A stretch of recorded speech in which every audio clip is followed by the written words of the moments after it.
sọ́sẹ́ẹ̀sì Àlàyé kí ló ṣẹlẹ̀? àwọn ọkọ̀ ojúmọ́ Ẹ̀dúmọ̀ ni ẹ̀dá rẹ̀.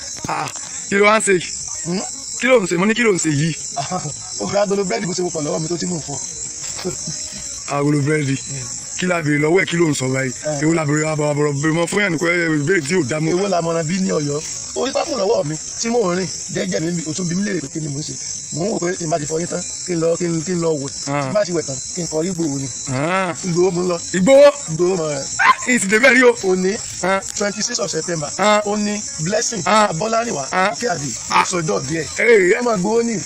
lóòótọ́. Wàláì blessing ọmọ Ìgbòho mọ̀ rẹ̀ ọmọ alágbàdo òde ọmọ gèdèwodò sànyà ọmọ òkúta mẹ́ta Ìgbòho ọ̀kan ṣe mí pẹ̀lẹ́ ọ̀kan ṣe mí máa rọra ìkan nígbà tí mi ò mọ̀nà kí n mú wá sílé bàbá tó bí ọlọ́mọ ẹ̀sìn ọ̀gbọ́dọ̀ bí méjì nígbòho ẹ̀sìn tó bá bí méjì nígbòho wò blessing ìyókù lẹ̀ tí n bá débẹ̀ yẹn màá kí ọ dáadáa happy birthday to you long life and prosperity màmá rẹ̀ ò ní gbé ọ sí bàbá rẹ̀ ò ní gbé ọ sí gbogbo àwọn ẹ̀gbọ́n àbúrò gbogbo wọn náà ní gbé ọ sí happy birthday to you long life and prosperity àfẹ́nifẹ́re náà à ní gbé ọ sí àti ní wá ọtí wọ́n gbàgbé ẹ̀kọ́ àti lálóúnjẹ tèmi o.